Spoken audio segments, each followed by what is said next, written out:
अस्सलाम वालेकुम नाज़रीन। डिस्ट्रिक्ट हेल्थ ऑफिस मीरपुर में आज chief drug inspector Azad Kashmir और ड्रग इंस्पेक्टर की मौजूदगी में आज एक मीटिंग हुई है। इसमें जो मीरपुर की केमिस्ट बरादरी है, केमिस्ट एंड ड्रग्स एसोसिएशन के अहदेदारान भी यहाँ मौजूद थे। चीफ ड्रग इंस्पेक्टर से आज बड़ी तफसीली बातें हुई हैं उनके मतलब जो ममनू अद्वियात हैं, जिनके ऊपर पाबंदी है, मुज़र सेहत अद्वियात हैं, उनके इस्तेमाल पे पाबंदी और उनको बेचने ख़रीदने पे पाबंदी के हवाले से आज चीफ ड्रग इंस्पेक्टर साहब ने जो मेडिकल स्टोर साहिबान हैं उनको जो है ना ब्रीफिंग दी है। आज हमारे साथ मौजूद हैं chief drug inspector Azad Kashmir doctor Hanif साहब हमारे साथ मौजूद हैं।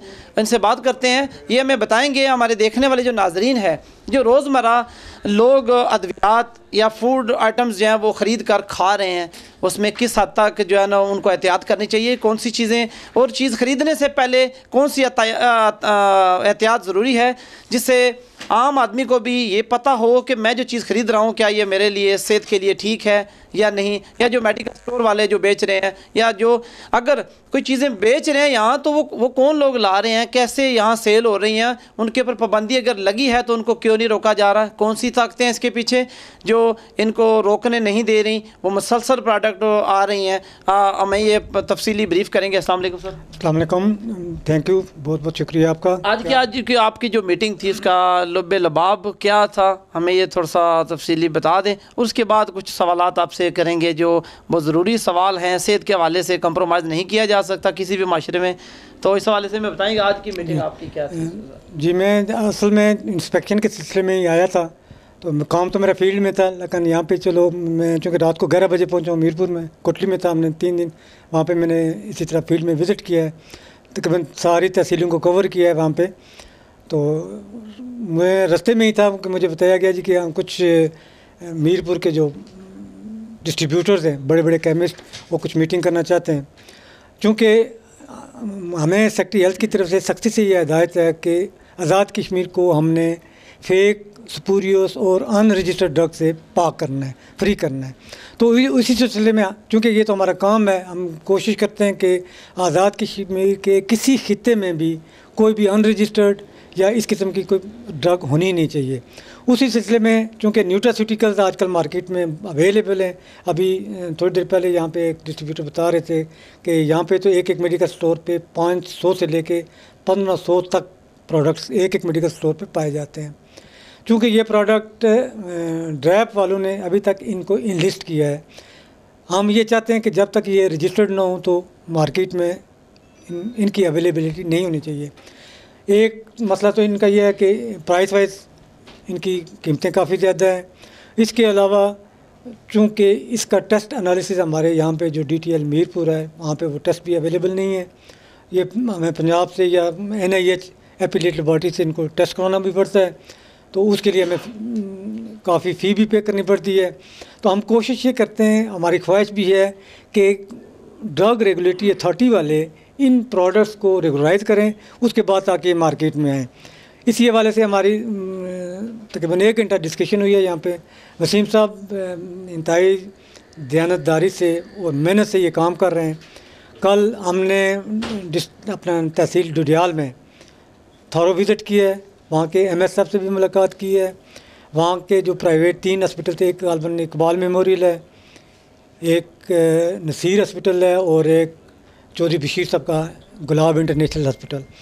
इनके जो मेडिकल डायरेक्टर्स हैं उनको भी हमने रिक्वेस्ट की है कि आपके जो यहाँ पे स्पेशलिस्ट हजरात हैं उनको आप ये हिदायत करें कि वो ये न्यूट्रास्यूटिकल्स या अनरजिस्टर्ड प्रोडक्ट हैं वो प्रिस्क्राइब ना करें। डॉक्टर साहब यहाँ एक बात पूछना ज़रूरी समझूंगा, जो फेक मेडिसन है आपके मतलब जिनके ऊपर पाबंदी है, जिनके फार्मूले नहीं सही है, जो मुज़र सेहत है, जब भी पाबंदी लगी है फिर भी वो मार्केट में आती रहती हैं, क्या आज़ाद कश्मीर में कानून मौजूद नहीं है? जो कि पंजाब में जिस तरह कितनी सख्ती है, हज़ारों मेडिकल स्टोर डिस्ट्रीब्यूशन इतने जो है वो कंपनी, छोटी मोटी कंपनियाँ तो वैसे ख़त्म हो गई हैं, भाग गए हैं लोग, इतनी सख्ती हो गई है। तो क्या आज़ाद कश्मीर में इतनी नरमी है कि आप उनके खिलाफ कोई इतनी कार्रवाई नहीं कर सकते? नहीं, आज़ाद कश्मीर में नरमी नहीं है, बल्कि आज़ाद कश्मीर में भी चूँकि पाकिस्तान में पंजाब में तो हेल्थ केयर कमीशन है, जिसकी वजह से वो हर वक्त रेड करते हैं, कार्रवाइयाँ करते हैं। हमारे एक ड्रग इंस्पेक्टर वो बेचारा क्या करेगा, अपनी हिम्मत के मुताबिक, हिम्मत से बढ़ कर ये लोग काम कर रहे हैं। इनको लाइफ थ्रेटनिंग होती है, आपको पता है रिस्क होता है। तो ये है कि हमारा भी हेल्थ केयर कमीशन बन रहा है, इंशाल्लाह हम भी इसी तरह का काम करेंगे। और हेल्थ केयर कमीशन बनने से पहले हम सब ड्रग इंस्पेक्टर या चीफ ड्रग इंस्पेक्टर हम सब लोग मिल के इंशाल्लाह ये जहाज़ कर रहे हैं। और हम कहेंगे जिसमें आप मीडिया भी है, हमारे ये केमिस्ट हजरात हैं, डिस्ट्रीब्यूटर्स हैं, मैन्युफैक्चरर्स हैं, ये सब लोग हमारे साथ तावन करें। जो फेक हम नहीं कह सकते या 2 नंबर किसी दवाई को हम नहीं कह सकते उस वक्त तक जब तक एनालिसिस ना हो, लेबॉर्ट्री रिपोर्ट ना हो।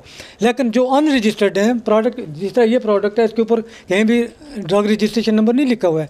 हम ये चाहते हैं कि जब तक इन अद्वियात के ख़िलाफ़ हम कार्रवाई नहीं करेंगे, इनको रोकेंगे नहीं। ये एक ड्रग इंस्पेक्टर का काम नहीं है, ये हम सब लोगों का काम है।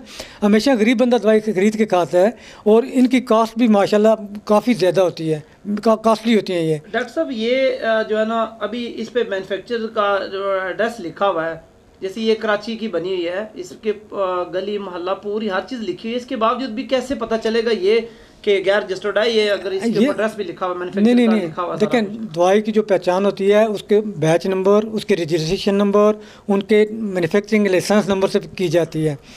इसके ऊपर बैच नंबर लिखा हुआ है, कहीं भी इसके ऊपर इसका रजिस्ट्रेशन नंबर नहीं लिखा हुआ है। अगर रजिस्ट्रेशन नंबर नहीं लिखा हुआ है, इसका मतलब है कि ये अनरजिस्टर्ड प्रोडक्ट है। सिर्फ इन लिस्ट किया है ड्रैप वालों ने, ड्रग रेगुलेटरी अथॉरिटी वालों ने इसको सिर्फ इन लिस्ट किया हुआ है।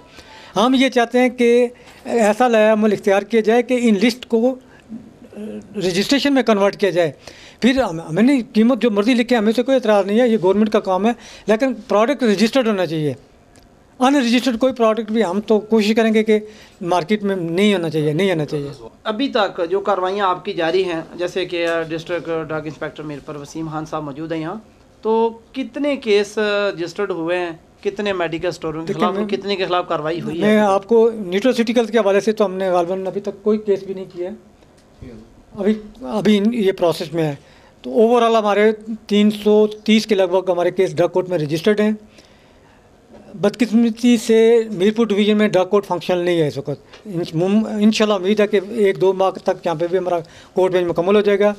जो हमारा पुंछ डिवीज़न और मुजफ्फराबाद डिवीज़न में हमारे 37 केसेस डिस्पोज ऑफ हो चुके हैं। वहाँ पे रेगुलरली ड्रग कोर्ट हो रही है। आज भी हमारी ड्रग कोर्ट है मुजफ्फराबाद में।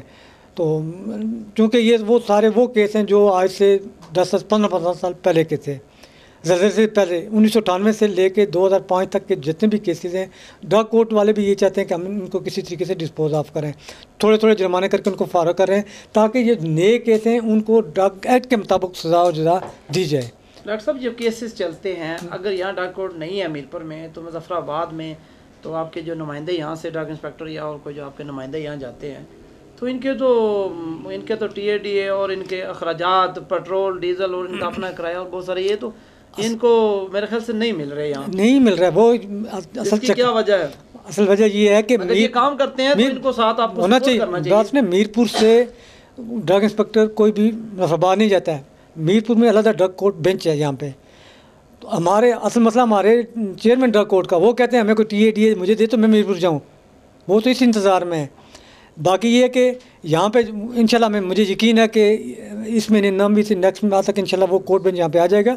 हमारी ड्रग कोर्ट ऑलरेडी है यहाँ पे। हमारे chairman drug court Khwaja Syed Bashir Bhat हैं, मेंबर हमारे 2 हैं, डॉक्टर तारक मंजूर साहब हैं, एक वो हमारे ड्रग कोर्ट के मेंबर हैं, और यहाँ पे चौधरी फरदौस साहब हैं मीरपुर के, वो मेंबर हैं ड्रग कोर्ट के। मुजफ्फराबाद में चौधरी फरदौस साहब की जगह दूसरे फार्मासिस्ट हैं हमारे CMH का, वो वहाँ पे मेंबर हैं। तो मुझे यकीन है कि 1-2 माह तक ड्रग कोर्ट यहाँ पे भी फंक्शनल हो जाएगी। और जो इस वक्त कोटली के गालबन 52 केसेस हैं, 31 केस मीरपुर के हैं और 9 केस मेंबर के हैं यहाँ पे। तो इंशाल्लाह जो नए केस भी ये बना रहे हैं, अभी तक रजिस्टर्ड इसलिए नहीं हो रहे हैं। हमारे चेयरमैन ड्रग कोर्ट ने ये कहा कि हम पहले जो केसेस हैं उनको डिस्पोज ऑफ करेंगे उनको, और उसके बाद ये जो नए केस हैं इनको हम नए ड्रग एक्ट के मुताबिक सज़ा और जजा देंगे। चूँकि इसकी सज़ा आपको पता है 2-2 लाख रुपये भी है और 2-2 साल कैद भी है। अभी तो वो सिर्फ 10-15 हज़ार जुर्माना करके उनको फारग करें। वो कहते हैं पुराने, इसमें बहुत सारे ऐसे लोग हैं, आप यकीन करें उनकी डेथ भी हो चुकी हैं, 20-20 साल पुराने केस हैं। वो कहते हैं कि पहले वाला जो केस बने हुए हैं उनको डिस्पोज ऑफ कर लें, फिर हम नए तरीके से इंशाल्लाह।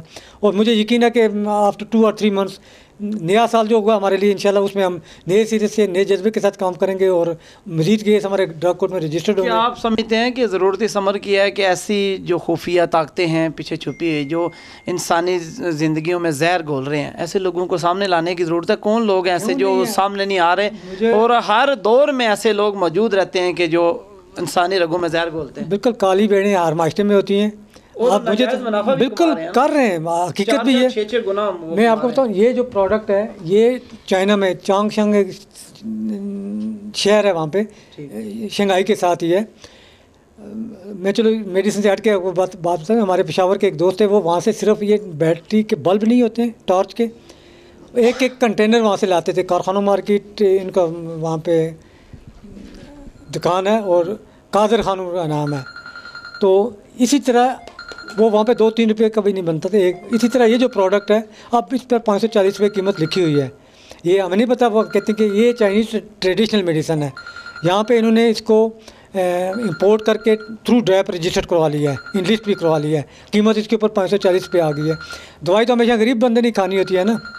कहने की बात ये है कि इसमें बहुत सारे और लोग भी शामिल हैं, इंपोर्टर भी हो सकते हैं, मुमकिन है फॉरेन कंट्रीज़ के लोग भी शामिल हों, हमारे अपने डिस्ट्रीब्यूटर भी हो सकते हैं, मैन्युफैक्चरर्स भी हो सकते हैं। लेकिन सबको ये चाहिए कि यार जायज़, हमारे अपने डॉक्टर्स आते हैं वो भी प्रिस्क्राइब कर रहे हैं, बल्कि हम उनको भी बता रहे हैं कि भाई आप थोड़ा सा खुदा का खौफ करें, इसके ऊपर देखें कीमत क्या लिखी हुई है, ये रजिस्टर्ड भी नहीं है, आप मार्केट में प्रिस्क्राइब भी कर रहे हैं। तो माशाल्लाह कोटली और मीरपुर मैंने कल जो विजिट किया है, तमाम डॉक्टरों ने वादा किया है और इंश्योर कराया कि आइंदा के लिए हम अपने स्टाफ को बताएंगे कोई जो गैर रजिस्टर्ड या अनरजिस्टर्ड प्रोडक्ट है वो बिल्कुल प्रिस्क्राइब नहीं करें। डॉक्टर साहब एक दो सवाल करके अब क्लोज करेंगे आपको कि फार्म 6 और 7 ये क्या है, इसको समझिए करेंगे। फार्म 6 ये ड्रैप वाले जारी करते हैं। फार्म 6 जो है वो कंपनी को इन्वेस्ट करते हैं। इसमें कोई कंफ्यूजन है? कोई इसमें कोई एक तरफ से जरूर कुछ ना कुछ हो रही है, ऐसा कुछ फेक बात है इसमें? फार्म 6 और 7 को थोड़ा सा ब्रीफ कर दें। कंफ्यूजन यही है कि सपोज हमारी एक CCL कंपनी है, वो एक मल्टीविटामिन तैयार करना चाहती है न्यूट्रास्यूटिकल फॉर्म में, फूड सप्लीमेंट फॉर्म में। कंपनी उनको पहले इन्वेस्ट करेगी कि ठीक है जी हम इनको मानते हैं कि ये ठीक है बनवा सकते हैं, उनको वो फार्म 6 दे देंगे। ये जस्ट इन्वेस्ट करेंगे, रजिस्टर्ड नहीं करेंगे, जस्ट इन्वेस्ट करेंगे। जब वो प्रोडक्ट तैयार करना शुरू कर देते हैं, करते हैं 1 करते हैं 2 करते हैं 4 करते हैं, तो उनको वो फार्म 7 जारी करेंगे। उन प्रोडक्ट्स को वो लिस्ट कर देंगे जी कि ये जो प्रोडक्ट 1 2 3 4 जितने भी हैं फलां फलां नंबर उनको दे दिया फार्म 7 के तहत। फिर एक फार्म 10 होता है, वो के तहत उसको वो वारंटी देनी पड़ती है मैन्युफैक्चरर को। फिर एक अथॉरिटी लेटर के लिए फार्म 11 होता है। डॉक्टर साहब इस वक्त आप मीरपुर आज़ाद कश्मीर में मौजूद हैं, तो मीरपुर आज़ाद कश्मीर के जो मेडिकल स्टोर मालकान हैं, जो डिस्ट्रीब्यूटर हैं, केमिस्ट, ड्रग्स एसोसिएशन है और जो मरीज़ दवाइयाँ खाने वाले हैं जो लोग, उनके लिए एक स्पेशल सा क्या पैगाम जारी करेंगे ताकि नुकसान का इस्तेमाल कम से कम हो? मैं अपने केमिस्ट बरादरी जो है हमारे मीरपुर की है, मीरपुर के जनरली ओवरऑल पूरी कश्मीर के लिए यही कहूँगा कि मेडिसिन हमेशा गरीब बंदे ने खानी होती है। उसने मेडिसिन के लिए वो एक वक्त का खाना छोड़ देगा, लेकिन मेडिसिन ज़रूर लेगा अपनी औलाद के लिए, अपने बच्चे के लिए। कोशिश मैं ये रिक्वेस्ट करूँगा अपने केमिस्ट बरादरी से कि उस गरीब बंदे पर इतना बोझ ना डालें कि वो एक वक्त का खाना बचा के अपने बेटे के लिए, अपनी औलाद के लिए वो मेडिसिन खरीद रहा है। उसको जायज़ मुनाफा बिल्कुल कोई कंप्रोमाइज़ ना करें, हमें कोई इतराज़ नहीं है, लेकिन नहीं है कि एक प्रोडक्ट मार्केट में मौजूद है, उसके ऊपर कीमत 100 रुपये लिखी हुई है, उसको डिस्ट्रीब्यूटर या मैन्युफैक्चरर यहाँ पे 13 रुपये में आप ला के दे रहे हैं, उसको आप 13 रुपये की खरीद के 100 रुपये की न बेचें। अपना जायज़ आप 20 पे ले लें, 30 ले लें, 40 ले लें, लेकिन खदारा 100 रुपये की न बेचें, ताकि वो सफ़र ना करे। उस मरीज़ ने दवाई लेनी है, चाहे जैसे भी हो, चाहे वो आधार लेके, चाहे मैं आपको नजरबाद की मिसाल लेता हूँ। वहाँ पे एक ऑन रिकॉर्ड बात हो रही है, मैं नाम नहीं लूँगा, एक गायनेकोलॉजिस्ट के बेटे ने शाम को अपनी माँ ने जब वो गई है प्राइवेट क्लिनिक से अपने घर, तो उसके पास 10-10 रुपये के नोट थे। उस बेटे ने अपनी माँ को कहा मामा आज आपने किसी गरीब को लूटा है। तो मैं ये कहता हूँ हमेशा गरीब बंदा ही दवाई खाता है, अमीर लोगों को तो LP हो जाती है, ज़कात फंड हो जाता है, वो उनका इलाज बाहर के ममालिक में जाके हो जाता है, लेकिन दवाई हमेशा गरीब लोग की खरीदते हैं और वही खाते हैं। तो गरीब को जायज़ मुनाफे के साथ दवाई मिलनी चाहिए, बस यही मैं अपने केमिस्ट बरादरी से, मेरे भाई हैं मैं उनसे यही रिक्वेस्ट करूँगा कि किसी के साथ ज्यादा नहीं है। जी नाज़रीन, chief drug inspector Azad Kashmir आज हमारे साथ मौजूद थे। बड़ी तफसीली बातें उनसे आज की मीटिंग के हवाले से भी इन्होंने हमें ब्रीफ़ किया। साथ जो इन्होंने काम शुरू किया है, अल्लाह पाक इनको कामयाब करे इनके काम में। लेकिन बहुत सारी मुश्किलात हैं।